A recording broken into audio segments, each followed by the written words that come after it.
Bismillahirrahmanirrahim. Assalamualaikum warahmatullahi wabarakatuh.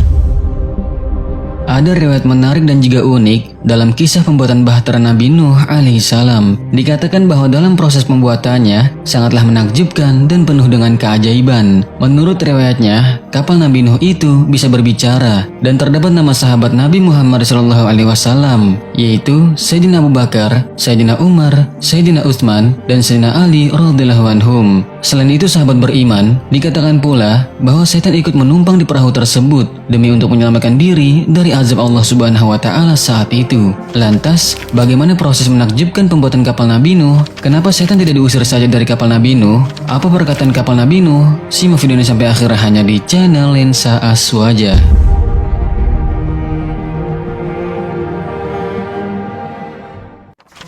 Proses pembuatan kapal Nabi Nuh.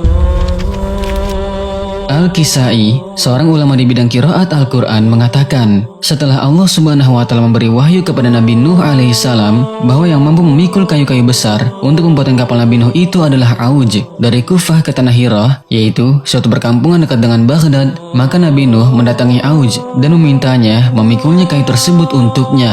Sahabat beriman, dalam riwayat lain dikatakan bahwa Auj adalah seorang raksasa besar, namun Auj saat itu berkata, "Aku tidak akan memikulnya, kecuali engkau mengenyangkanku dengan roti."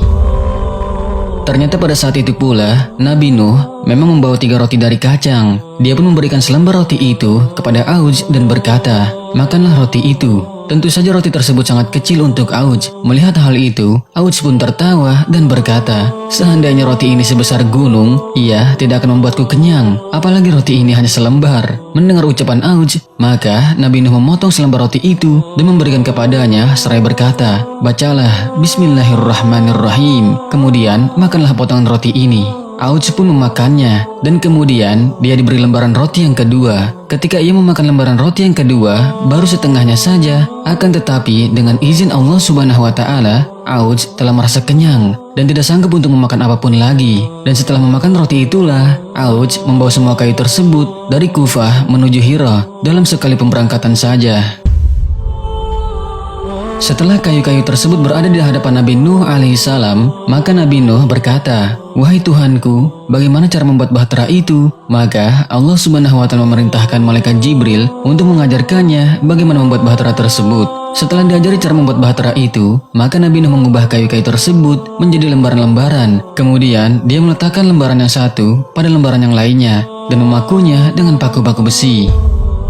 Dia buat depannya seperti kepala burung merak, belakangnya seperti ekor ayam, paruhnya seperti paruh Raja Wali, sayapnya seperti sayap burung Garuda, dan wajahnya seperti wajah burung merpati. Dan bahtera itu dia jadikan 3 tingkat. Menurut riwayat lain, ada yang mengatakan dibuat 7 tingkat. Lalu menurut Sayyidina Ibnu Abbas radhiyallahu anhuma yang mengatakan bahwa panjang bahtera itu 1000 siku, lebarnya 600 siku, dan tingginya 300 siku. Sedangkan menurut sebuah riwayat dikatakan pula bahwa Nabi Nuh alaihissalam mengerjakan pembuatan bahtera itu memakan waktu selama 40 tahun lamanya. Sewaktu mengerjakannya, kaum Nabi Nuh suka mengejeknya, dan mereka berkata kepadanya, "Hai Nuh, engkau telah meninggalkan kenabian dan beralih profesi menjadi tukang kayu." Al-Kisai juga mengatakan bahwa ketika malam tiba, kaum Nabi Nuh suka membawa api untuk membakar kayu bahtera tersebut. Akan tetapi dengan izin Allah Subhanahu wa taala, api itu tidak pernah mampu untuk membakar kayu tersebut. Mereka justru berkata, "Ini karena sihirnya Nuh." Sahabat beriman, ketika pembuatan bahtera itu mencapai tahap penyelesaian, maka Nabi Nuh alaihissalam memolesinya dengan ter dan aspal. Kemudian Allah Subhanahu wa taala memerintahkannya untuk memaku keempat sisinya, dan di setiap tempat ditancapkannya paku itu, maka digambarkan sebuah mata. Nabi Nuh pun bertanya akan perihal tersebut, "Wahai Tuhanku, untuk apa kegunaannya?" Maka Allah memberi wahyu kepadanya. Itulah nama-nama sahabat Muhammad. Mereka adalah Abu Bakar, Umar, Utsman, dan Ali. Bahtera tidak akan sempurna kecuali dengan melakukan hal itu. Perintah Allah Subhanahu wa taala tersebut dilaksanakan oleh Nabi Nuh dan pembuatan bahtera pun akhirnya selesai. Kemudian Allah Subhanahu wa taala menjadikan bahtera itu bisa berbicara. Ia berkata dengan keras dan orang-orang pun mendengarkannya. Bahtera itu berkata, "Tidak ada Tuhan kecuali Allah, Tuhan bagi orang-orang terdahulu dan orang-orang yang terakhir. Aku adalah bahtera. Barang siapa naik ke atasku, maka dia akan selamat, dan barang siapa